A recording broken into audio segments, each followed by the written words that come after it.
أما بعد فأعوذ بالله من الشيطان الرجيم بسم الله الرحمن الرحيم إن رحمة الله قريب من المحسنين صدق الله العظيم وصدق رسوله النبي الكريم الأمين المكين الرؤوف الرحيم قال الله تبارك وتعالى في شان حبيبه مخبرا وآمرا إن الله وملائكته يصلون على النبي يا أيها الذين آمنوا صلوا عليه وسلموا تسليما اللهم صل على سيدنا ومولانا محمد وعلى آل سيدنا ومولانا محمد وبارك وسلم وصل عليه الصلاة والسلام عليك يا رسول الله وعلى آلك واصحابك يا حبيب اللہ۔ رندوں کی نظر میں مے خانے کی ہر رسم عبادت ہوتی ہے۔ رندوں کی نظر میں مے خانے کی ہر رسم عبادت ہوتی ہے، دل بر کو بٹھا کے پیش نظر چہرے کی تلاوت ہوتی ہے۔ رندوں کی نظر میں مے خانے کی ہر رسم عبادت ہوتی ہے، مرشد کو بٹھا کے پیش نظر چہرے کی تلاوت ہوتی ہے۔ یہ علم شریعت ہے واعظ، جس نے بھی پڑھا اسے سند ملی۔ یہ علم شریعت ہے واعظ، جس نے بھی پڑھا اسے سند ملی۔ آیا جو عشق کے مکتب میں مشکل سے اجازت ہوتی ہے، آیا جو عشق کے مکتب میں مشکل سے اجازت ہوتی ہے۔ یہ عشق کے ماروں سے پوچھو نظروں کے تقاضے کیا شائع ہیں، یہ عشق کے ماروں سے پوچھو نظروں کے تقاضے کیا شائع ہیں۔ نہ وہ در کے رہے نہ وہ گھر کے رہے، جن پر یہ عنایت ہوتی ہے۔ تمام تعریفیں اللہ تبارک و تعالیٰ کے لیے، جو خالق کائنات بھی ہے، مالک شخصیات بھی، جو احد بھی ہے، صمد بھی ہے، جس کی شان لم یلد بھی ہے ولم یولد بھی۔ لا تعداد ہدیہ درود و سلام بارگاہ سید الانام، شفیع رحمت، والی امت، شاہ خوباں، جان جانا، شہنشاہ حسینہ، سید سربراں، سیاہ لا مکاں، تتمہ دوراں، سرخیل زہرہ جمالا، رازدان ما اوہا، شاہد ما تغا، صاحب علم نشرہ، معصوم آمنہ، احمد مجتبیٰ، حضرت محمد مصطفیٰ صلی اللہ علیہ وآلہ وصحبہ وبارک وسلم کی دربار ناز میں اپنی عقیدتوں، ارادتوں، محبتوں کا خراج پیش کرنے کے بعد حسن محفل، جان محفل، جانان محفل، جگر گوشہ حضور مقبول الاولیاء، میرے انتہائی کرم فرما، میرے واجب الاحترام پیر طریقت، راہبر راہ رشد و ہدایت، حضور صاحبزادہ پیر محمد فاروق احمد میروی صاحب دامت برکاتہم العالیہ، میرے انتہائی واجب الاحترام میرے بھائی، میرے مخلص، میرے اخلص، جگر گوشہ حضور تاج الاولیاء، پیر طریقت راہبر شریعت حضور صاحبزادہ محمد سراج شاہ تاجی دامت برکاتہم العالیہ، سٹیج پر جلوہ گر تمام صاحبزادگان اور میرے سامنے تشریف فرما جان عالم، جان کائنات صلی اللہ علیہ وسلم کے دیوانوں، پروانوں، مستانوں، حضرت خواجہ احمد میروی رحمت اللہ علیہ، جو زبدۃ الکاملین ہیں، حجت الکاملین ہیں، زبدۃ العارفین ہیں، عاشقوں کا ماوا و ملجا ہیں۔ اس بارگاہ مقدسہ معلیٰ میں ہم حصول فیض کے لیے جمع ہیں، تر و تازہ ہوں، کیونکہ میں یہ نہیں کہتا کہ آپ سبحان اللہ کہیں اور یہ بھی نہیں کہتا کہ آپ چپ رہیں، کیونکہ جو موضوع میرے ذمہ دیا گیا ہے انشاءاللہ آپ سنیں گے توجہ سے تو آپ کو لطف آئے گا۔ عزیزان محترم، یاد رکھیے، جب ہم اللہ والوں کی بارگاہ میں حاضر ہوتے ہیں تو ہمیں تانا دیا جاتا ہے کہ جناب آپ جو ان کے پاس جاتے ہیں، کیا یہ آپ کو قیامت والے دن چھڑائیں گے، یہ کام آئیں گے، ان کی نسبت کام آئے گی؟ آپ بس گھر میں رہا کریں، نماز پڑھا کریں، روزے رکھا کریں، زکوٰۃ دیا کریں، ان کے پیچھے جو آپ چلتے ہیں یہ آپ کو کیا دیں گے؟ حضور والا اگر میں حدیث پڑھوں تو پھر یہ سوال ہوگا کہ جو آپ نے حدیث بیان کیا یہ حدیث حسن ہے، حدیث صحیح ہے؟ اگر حدیث حسن ہے تو لذات ہی ہے، لغیر ہی ہے، مرسل ہے، مرفوع ہے، مقطوع ہے، شاذ ہے، منکر ہے، غریب ہے، متواتر ہے، متصل ہے، عزیز ہے، کیا اس کا درجہ ہے؟ تو حضور والا قرآن فرماتا ہے الاخلاء یومئذ بعضهم لبعض عدو الا المتقین، قیامت والے دن سارے رشتے دشمنی میں بدل جائیں گے، رشتہ ایک ان کا کام آئے گا جو اللہ کے ولی ہے۔ سبحان اللہ، سارے رشتے بدل جائیں گے، صرف ان کا رشتہ کام آئے گا۔ حضور والا جو عاشق نماز پڑھتے ہیں، عاشقوں کی نماز اور ہوتی ہے، منافقوں کی نماز اور ہوتی ہے۔ عاشق جو نماز پڑھتے ہیں، جو کچھ نماز میں مانگتے ہیں، باہر نکل کے اس راستے پہ چلتے بھی ہیں۔ جب ہم نماز پڑھتے ہیں تو نماز میں ہم کہتے ہیں اہدنا الصراط المستقیم صراط الذین انعمت علیہم، اے اللہ ہمیں سیدھا راستہ دکھا اور ان لوگوں کا راستہ دکھا جن پر تیرا انعام ہوا ہے۔ اب اللہ نے قرآن میں فرمایا وہ انعام یافتہ لوگ نبی جین ہیں، صدیقین ہیں، شہداء ہیں، صالحین ہیں، وحسن اولئک رفیقا، ان کی سنگت معیت اختیار کرو، ان کے پیچھے چلو۔ تو میں آپ سے پوچھتا ہوں، کوئی بندہ کسی جگہ پہ کھڑا ہو جائے اور وہ کہے جناب مجھے لاہور پہنچایا جائے، اور دعا کرے اے اللہ مجھے لاہور پہنچا دے، لاہور پہنچا دے، اگر وہ کسی سواری میں سوار نہ ہو تو کیا مجھے بتائیں وہ لاہور پہنچ جائے گا؟ تو یہی ہے نماز کی صورتحال۔ نماز میں کھڑے ہو کر آپ ان لوگوں کا، کاملین کا، واصلین کا، رادین کا، مردین کا راستہ مانگتے ہیں اور باہر نکل کے کہیں ہمیں ان کی ضرورت نہیں، تو یہ نماز منافقوں کی ہے، عاشقوں کی نماز یہ ہے نماز میں ان کا راستہ مانگا جائے، نماز سے نکل کر ان کے راستے پر چلا جائے، ان کا راستہ مانگا جائے اور نماز سے نکل کر ان کے راستے پہ چلا جائے۔ یاد رکھیں ایک آیت لے کے لوگ پھرتے ہیں، لوگوں کا ایمان خطرے میں ڈالتے ہیں، ہماری ینگ جنریشن فوراً گمراہ ہو جاتی ہے۔ لنگر حضور خواجہ صاحب کا کھائیں تو کم از کم اوروں کی جھولی میں بیٹھنے سے پہلے خواجہ کے غلاموں سے پوچھ تو لیں کہ حضور اس آیت کا مطلب کیا ہے۔ ساری زندگی خواجہ کے لنگر پہ پلنے والے، ساری زندگی داتا کا نام لینے والے، ساری زندگی حضرت غوث الثقلین کا نام لینے والے، ذرا سکیپ ہونے سے پہلے پوچھتا لیے کرو اہل علم سے، حضور والا یہ جو آیت ہمیں سنائی جا رہی ہے، ہمیں گمراہ کیا جا رہا ہے، اس کا مفہوم کیا ہے، اس کا مرادی معنی کیا ہے، اس کا شان نزول کیا ہے، ذرا پوچھ تو لیا کرو۔ کچھ ہم سے بھی کچھ سنا ہوتا، کوئی ہم سے بھی پوچھا ہوتا۔ بھئی ایک آیت ہے وَمَا لَكُم مِّن دُونِ اللَّهِ مِن وَلِيٍّ وَلَا نَصِيرٍ، اللہ کے سوا کوئی مددگار نہیں۔ جب قرآن پڑھا جائے یا محبوب علیہ السلام کے فرمان کی بات ہو، میں ہاتھ جوڑ کے کہتا ہوں توجہ ادھر ہی رکھا کرو جس کا فرمان ہے۔ توجہ ہے کہ نہیں ہے؟ یہ ادب ہے قرآن کا بھی اور حدیث کا بھی۔ ایک آیت پڑھی جاتی ہے وَمَا لَكُم مِّن دُونِ اللَّهِ مِن وَلِيٍّ وَلَا نَصِيرٍ، اللہ کے سوا کوئی مددگار نہیں۔ آپ سنتے ہیں، پڑھتے ہیں، کوئی حجرے میں مقید ہو کے باہر نکلنے کی ضرورت نہیں، ایک آیت لے کے بیٹھے کہتے وَمَا لَكُم مِّن دُونِ اللَّهِ مِن وَلِيٍّ وَلَا نَصِيرٍ، اللہ کے سوا کوئی مددگار نہیں۔ آپ نے سنا، اپنے بزرگوں کے پیچھے پڑ گئے، ابا جی آپ تو حضور خواجہ احمد مہروی رحمت اللہ علیہ کا نام لیتے ہیں، آپ تو حق فرید یا فرید کے نعرے لگاتے ہیں، آپ تو جناب والا گولڈا شریف والوں کا نام لیتے ہیں، ارے یہ دیکھیں ہمیں پتہ چلا یہ آیت ہے کہ اللہ کے سوا کوئی مددگار نہیں۔ جب اللہ کے سوا کوئی مددگار نہیں تو پھر آپ کیوں ان کو کہتے ہیں کہ یا رسول اللہ مدد، یا غوث اعظم مدد، یا علی مدد، یہ کیوں کہتے ہیں؟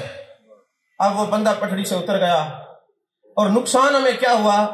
یہ نقصان ہوا کیوں؟ پہلے تو یہ سوچیں، ہم اپنی نسبتوں کو مضبوط رکھتے ہیں، اولیاء کے دامن میں جاتے ہیں مگر اپنے بچوں کو لے کے نہیں جاتے۔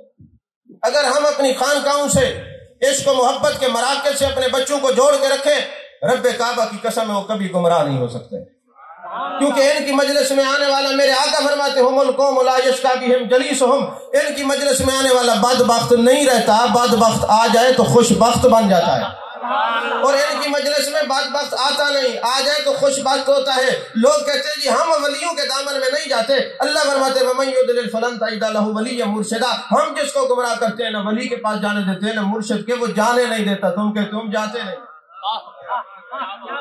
فلن تجد له ولیا مرشدہ، جب وہ گمراہ کرتا ہے نہ ولی کے پاس جانے دیتا ہے نہ مرشد کے، اور جب ہدایت دیتا ہے راضی ہوتا ہے تو کسی ولی کے پاس بھیج دیتا ہے یا مرشد کے پاس بھیج دیتا ہے۔ بھائی آپ نے یہ قرآن کی آیت پڑھی وَمَا لَكُم مِّن دُونِ اللَّهِ مِن وَلِيٍّ وَلَا نَصِيرٍ، اللہ کے سوا کوئی مددگار نہیں۔ میں آپ سے ایک سوال پوچھتا ہوں، کبھی ایسا ہوا ہے اللہ ایک بات کرے اور اس بات سے معاذ اللہ معاذ اللہ معاذ اللہ مکر جائے، اس کے بیان میں تبدیلی ہے؟ لا تبدیل لکلمات اللہ، ہم جو کہہ دیتے ہیں ہماری بات بدلی نہیں ہوتی۔ اللہ فرماتا ہے لا تبدیل لکلمات اللہ، ہم جو کہتے ہیں ہماری بات بدلی نہیں ہوتی۔ اللہ فرماتے وما لکم من دون اللہ من ولی ولا نصیر. ادھر فرمایا لا تبدیل لکلمات اللہ، ہم جو کہتے ہیں بات بدلی نہیں ہوتی. اور دوسرے مقام پہ اللہ فرماتا ہے انما ولیکم اللہ ورسولہ والذین آمنوا، ایمان والوں کا مددگار اللہ بھی ہے، اس کا رسول بھی ہے، اور ایمان والے بھی ہیں. اور ایک جگہ فرمایا جبریل امین بھی ہے. ادھر فرمایا وما لکم من دون اللہ من ولی ولا نصیر، اللہ کے سوا کوئی مددگار نہیں. ادھر فرمایا اللہ بھی مددگار، اس کا رسول بھی مددگار، ایمان والے بھی مددگار. یارو لا تبدیل لکلمات اللہ کہاں گیا؟ پھر سوچنا پڑے گا. ہماری سوچ میں فطور ہے، جن کے پاس ہم بیٹھتے ہیں ان کے سمجھانے کا قصور ہے، ذہنوں میں فطور ڈالتے ہیں، بات کچھ اور ہے. مجھے بتائیں قرآن میں یا ایھا الذین آمنوا ہے کہ نہیں ہے؟ اس سے مراد کون ہوتے ہیں؟ ایمان والے ہیں. اچھا یا ایھا الذین آمنوا جب کہا جائے گا تو آپ ہیں نا کہ نہیں ہے؟ یا ایھا الانسان کہا جائے گا تو آپ ہیں کہ نہیں ہے؟ اچھا کبھی کہہ دیا جائے یا ایھا الکافرون تو آپ کیا کہیں گے؟ یہ ہمیں کہا گیا ہے؟ آپ کہیں گے میاں بات دراصل یہ ہے اللہ جب خطاب فرماتے ہیں کبھی مسلمانوں سے، کبھی مومنین سے، کبھی کافروں سے، اور کبھی اپنے نبی سے فرماتے ہیں یا ایھا الرسول یا ایھا النبی. تو جب یا ایھا النبی کہہ دے تو اللہ اپنے نبی سے خطاب فرما رہا ہے. یا ایھا الرسول فرما دے تو اپنے رسول سے خطاب فرما رہا ہے. یا ایھا الکافرون فرما دے تو کافروں سے خطاب فرما رہا ہے. تو اب اللہ فرماتا ہے وما لکم من دون اللہ من ولی ولا نصیر، اللہ کے سوا کوئی مددگار نہیں. اب دیکھنا یہ ہے اللہ نے یہ خطاب فرمایا کس سے ہے؟ اگر ایمان والوں سے فرمایا ہوتا تو انما ولیکم اللہ ورسولہ والذین آمنوا نہ ہوتا. اللہ بھی مددگار، اس کا رسول بھی مددگار، ایمان والے بھی مددگار. تو پتہ چلا بات کچھ اور ہے. سمجھنا پڑے گا، سوچنا پڑے گا. لا تبدیل لکلمات اللہ نظروں کے سامنے ہے، نگاہوں کے سامنے ہے. پھر وجہ کیا ہے؟ اور پھر یہاں بات نہیں ٹھہری. اللہ فرماتے ہیں وَمَن يَتَوَلَّ اللَّهَ وَرَسُولَهُ وَالَّذِينَ آمَنُوا، جو اللہ اس کے رسول اور ایمان والوں کو مددگار سمجھے. اے اللہ میں مددگار اللہ کو سمجھتا ہوں، میں مددگار رسول کو سمجھتا ہوں، میں مددگار ایمان والوں کو سمجھتا ہوں. اے اللہ مجھ پر حکم کیا لگے گا؟ جو اللہ اور اس کے رسول اور ایمان والوں کو مددگار سمجھے. اللہ فرماتے فَإِنَّ حِزْبَ اللَّهِ، یہ اللہ کی جماعت. سبحان اللہ. جو ان کو مددگار سمجھے وہ اللہ کی جماعت ہے. ہم الغالبون، ہمیشہ یہی غالب رہیں گے. یہ بات یاد رکھیے اللہ تبارک و تعالی ہر فعل کا فاعل حقیقی اللہ ہے، حقیقی مددگار اللہ ہے. ہم جب مدد مانگتے ہیں اللہ سے مانگتے ہیں، لیکن جب کوئی کہتا ہے یہ مدد نہیں کر سکتے، پھر ہم کہتے ہیں قرآن کہتا ہے اللہ کی عطا سے یہ بھی مدد کر سکتے ہیں. جب ہم مدد مانگتے ہیں اللہ سے مدد مانگتے ہیں. بے شک عزیزان محترم، اب یہ جو من دون اللہ کا لفظ پورے قرآن میں کہیں آ جائے، ساری تفاسیر اٹھا لیں، وقت مختصر ہے، میں کس تفسیر کا نام لوں.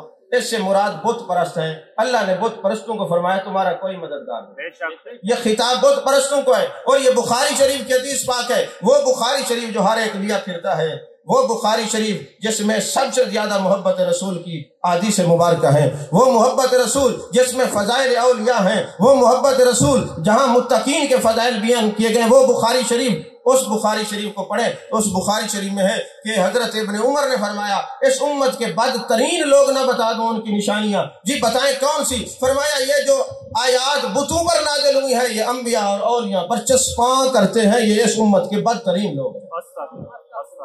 تو یہ من دون اللہ کی آیات، یہ جو انبیاء اور اولیاء پر چسپاں کرتے ہیں، یہ اس امت کے بدترین لوگ ہیں. اب یہ آپ کو جب پتہ چل گیا لا تبدیل لکلمات اللہ قرآن میں ہے، جب پتہ چل گیا کہ ایمان والوں کا مددگار اللہ بھی ہے، اس کا رسول بھی ہے، مومن بھی ہے، اور یہ مددگار سمجھنے والے اللہ کی جماعت بھی ہیں، غالب بھی یہی رہیں گے.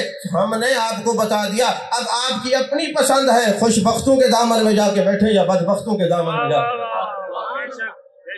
آپ کی اپنی پسند ہے. تو عزیزان محترم، اللہ نے قرآن میں فرمایا ان رحمت اللہ قریب من المحسنین، بے شک رحمت چھپی ہے محسنین کے قرب میں. محسن کا معنی احسان کرنے والا ہوتا ہے. مگر آپ تصور پڑھیں، پہلے میرے محبوب علیہ السلام نے محسن کی خود تعریف فرمائی ہے. فرمایا محسن کس کو کہتے ہیں؟ فرمایا ان تعبد اللہ کانک تراہ فإن لم تکن تراہ فإنہ یراک. اس کی عبادت ایسے کرو گویا تم اس کو دیکھ رہے ہو، یا کم از کم یہ ہو کہ وہ تمہیں دیکھ رہا ہے. جو اس درجے پر فیض ہو اس کو محسن کہتے ہیں. فرمایا ان رحمت اللہ قریب من المحسنین، بے شک رحمت قریب ہے محسنین کے. یاد رکھیں قرآن میں رحمت سے مراد جان عالم صلی اللہ علیہ وسلم ہے، فضل سے مراد میرے مصطفیٰ کریم صلی اللہ علیہ وسلم کی ذات ہے، نعمت سے مراد میرے محبوب پاک صلی اللہ علیہ وسلم ہے، ذکر اللہ سے مراد جان عالم صلی اللہ علیہ وسلم کی ذات ہے۔ جب قرآن میں ذکر اللہ کی بات آئے، قرآن میں صراط مستقیم کی بات آئے، قرآن میں رحمت کی بات آئے، قرآن میں نعمت کی بات آئے، قرآن میں فضل کی بات ہے، بخاری شریف میں ان سب سے مراد میرے مصطفیٰ کریم صلی اللہ علیہ وسلم کی ذات بابرکات ہے۔ تو اللہ فرماتے ہیں ان رحمت اللہ قریب من المحسنین، بے شک رحمت قریب ہے محسنین کے، ان کے قریب ہے۔ یہ رحمت ان کے قریب ہے۔ گویا ترجمہ کیا بنتا ہے؟ گنبد خضرا کے مکین ان کے قریب ہیں۔ اب جو ان کے قریب ہو جاتا ہے وہ مصطفیٰ کے قریب ہوتا ہے، جو مصطفیٰ کے قریب ہے وہ خدا کے قریب ہو جاتا ہے۔ اچھا، جب ہم کہیں اللہ کے ولیوں کے ہاتھ پر بیعت کرتے ہیں، توجہ ہے آپ سمجھ رہے ہیں نا، کوئی بور تو نہیں ہو رہے؟ جب ہم اللہ کے ولیوں کی ہاتھ پر بیعت کرتے ہیں نا تو لوگ کہتے ہیں کہاں لکھا ہے؟ میں نے کہا قرآن کہتا ہے لقد رضی اللہ عن المؤمنین اذ یبایعونک تحت الشجرہ، اللہ راضی ہوا، تحقیق پکی بات ہے ان سے، ان مومنوں سے جنہوں نے شجر کے نیچے بیعت کی۔ اچھا، جب ہم یہ آیت پڑھتے ہیں نا تو یار لوگ کہتے ہیں یار بات ٹھیک ہے، آیت تو قرآن میں یہ تو بیعت رضوان کے لیے ہے۔ میں نے کہا مولانا قرآن پاک کی آیات کا ہمیں پتہ ہے 3 قسم کی آیات ہوتی ہیں، آیات مقطعات، محکمات اور متشابہات، 3 قسم کی آیات ہم جانتے ہیں۔ اب جب ہم یہ بیعت کی آیات پڑھتے ہیں، آپ کہتے ہیں یہ صرف صحابہ کے لیے ہے، تو میں کہتا ہوں ہر آیت کا جو نزول ہے وہ خاص ہوتا ہے، حکم عام ہوتا ہے، ایسا ہے نا مولانا؟ نزول خاص ہوتا ہے، حکم عام ہوتا ہے۔ وَأَقِیمُوا الصَّلَاةَ وَآتُوا الزَّکَاةَ، یہ بھی تو صحابہ کے لیے ہے، وہ نماز بھی قائم کرتے ہیں، وہ زکوٰۃ بھی دیتے ہیں، تو آپ نماز اور زکوٰۃ کیوں ادا کرتے ہیں؟ تو ماننا پڑے گا قرآن کا جو حکم ہے وہ نزول خاص ہے، حکم عام ہے۔ جس طرح نماز اور زکوٰۃ کا نزول خاص ہے، حکم عام ہے، اسی طرح بیعت کا نزول خاص ہے، حکم عام ہے۔ اور ابن العربی نے اس پر پردہ اٹھایا، اس نے کہا یہ تحت شجرہ، اب کہاں سے یہ شجر لائے؟